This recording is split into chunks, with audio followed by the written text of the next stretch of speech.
안녕하세요. 구연모TV의 구연모입니다. 저희 집 앞에요.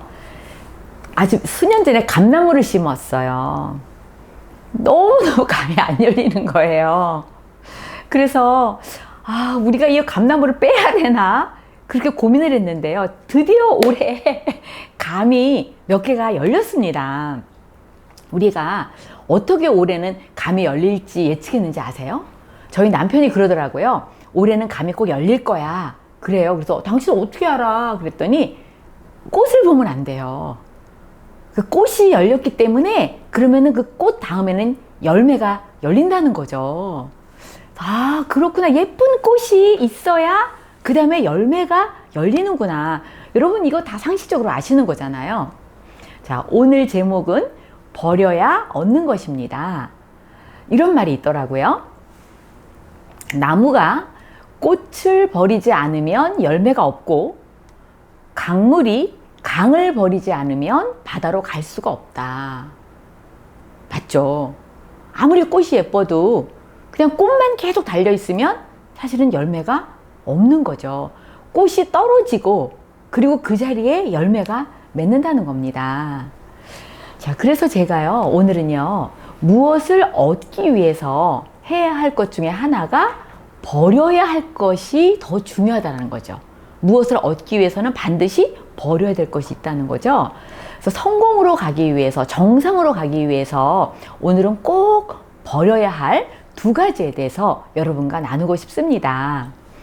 자, 사실요, 이 두 가지는 뭐 정상으로 가기 위한 것이 아니라 하더라도 우리가 정말 풍요로운 삶을 살기 위해서는 우리가 평생 싸워야 할 두 가지의 적이라고도 생각을 합니다. 자, 그 중에 첫 번째는요, 남보다 우월하다는 교만입니다. 자, 이 적은요, 언제나 내 속에 웅크리고 있대요. 그래서 없애도 다시 살아나는 좀비와 같은 거래요. 그러니까 우리가 겉으로 드러나면서 야, 내가 너보다 잘났지, 내가 너보다 이게 좋지, 이렇게 말은 안 하더라도 우리 속에는 언제나 이런 내가 쟤보단 좀 낫지 않아? 쟤보단 더 예쁜 것 같은데 쟤 좀 촌티 나는데 내가 좀 낫지 않아? 이런 우리가 표현하지 않지만 뭐만 조금 가지면, 뭐만 조금 나면 우리 속에는 이런 우쭐거리는 그런 교만함의 적이 항상 우리 마음속 어딘가에는 딱 웅크리고 있다가 때가 되면 계속해서 이게 나타난다는 겁니다. 근데 사실 저도 그게 맞다고 생각해요. 특히 좀 성공했다, 또 돈 좀 번다, 또 허벌나펴서 승진했다, 뭐 다이아몬드다, 내가 회장이다. 그러면 이 타이틀까지 주어졌잖아요. 그러니까 이 첫 번째 싸워야 될 적, 이 교만이라는 적이 얼마나 우리 속에 더 많이 웅크리고 있겠습니까? 근데 이게 바로 적이라는 겁니다. 자, 이런 말이 있어요. 초록빛을 띠고 있는 한 계속 성장한다. 하지만 여무는 순간 곧 썩기 시작한다. 아셨죠? 내가 여물었다. 내가 완성됐다. 나 이 정도면 됐어. 라고 생각하는 순간 그때부터는 이제는 성장이 아니라 썩기 시작한다는 거죠. 그래서 어떻게 보면 곧 어떤 성취가 성공의 방해가 될 수 있다라는 뜻이기도 합니다. 이번에 저희가 이제 아주 너무나 멋진 미팅을 했는데요. 홍천에서. 그때 정말 열심히 일하고 있는 한 코치분이 이런 말을 하더라고요. 제가 너무나 공감이 돼서 노트에다가 딱 적었는데요. 조금 이제 그분의 언어의 표현대로 하자면 이러더라고요. 건방 떨면 훅 간다. 그 말이 이 말인 것 같아요. 우리가 건방져지면 한 방에 갈 수도 있다. 예. 좀 무섭죠. 그래서 이 첫 번째 적을 다스리지 못하면 교만이라는 병에 걸려서 헤어나오지 못하고 늘 자기의 수준과 주제를 모르면서 사람들이 본인으로부터 멀어지기 시작한다는 겁니다. 자, 그러면 두 번째 적이 있다 그랬잖아요. 이건 첫 번째 적이라면 두 번째 적은 뭘까요? 두 번째 적은 남보다 못하다는 자기 멸시입니다. 열등감이죠. 어떻게 보면 아까 거 완전히 상반되는 거죠. 그런데 놀라운 것은요, 이 첫 번째 적과 두 번째 적이 친구라는 거예요. 같이 있다는 거예요.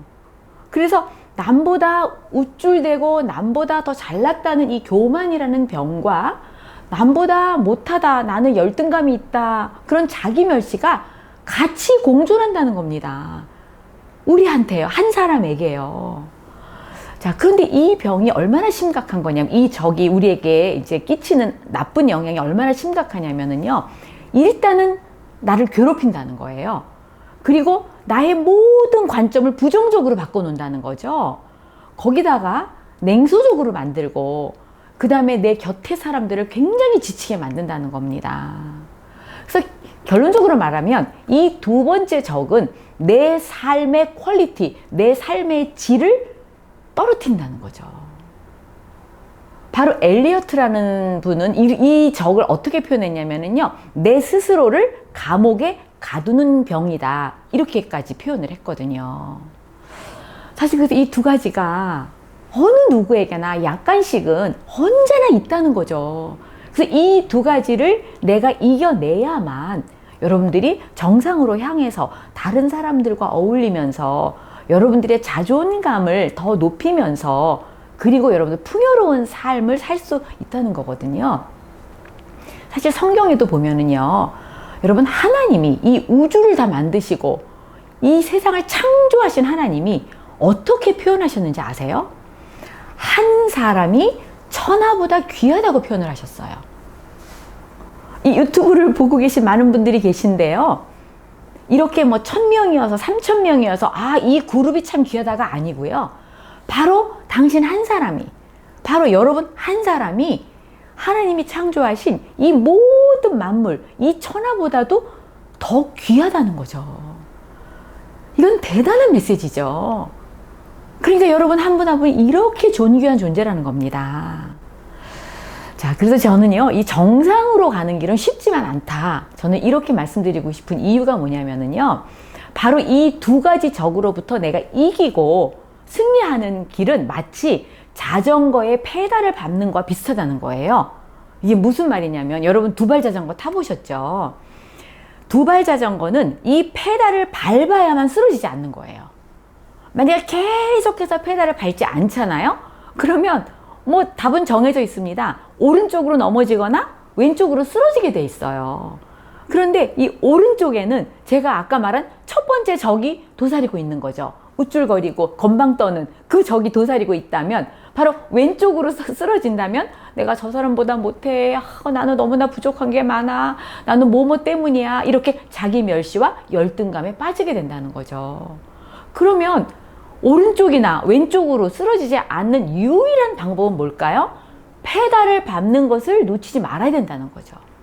페달을 계속해서 밟아서, 즉 페달을 밟는다는 것은 내가 나를 끊임없이 다듬고 내가 나를 끊임없이 성장시키는 방법 외에는 여러분들은 곧 그 적에게 함몰되기 쉽다는 겁니다. 그래서 정상으로 가는 길이 쉽지만은 않다라고 말을 하는 거예요. 자, 제가 여러분에게 말씀드린 거 이제 다 결론이 났습니다. 자, 방법은 하나밖에 없죠? 우리가 쉬지 않고 스스로를 계속 발전시키는 이 유일한 방법만이 여러분들이 평생 싸워야 할 이 두 가지 적으로부터 여러분을 방어하고, 방어뿐만 아니라 여기서 승리하는 길이라고 저는 생각을 합니다. 바로 이것이 진정한 자존감이 아닐까요? 이 진정한 자존감이 있어야만 우리는 다른 사람들을 도울 수 있는 그 마음이 생기기 때문입니다. 자, 오늘도 가슴 벅차게 감사한 마음으로 이 두 가지 적으로부터 승리하시기를 바라고요. 진정한 자존감으로 많은 분들을 도우시는 여러분으로 성장해 가시기를 바라겠습니다. 좋아요, 구독하기 잊지 마시고요. 감사합니다.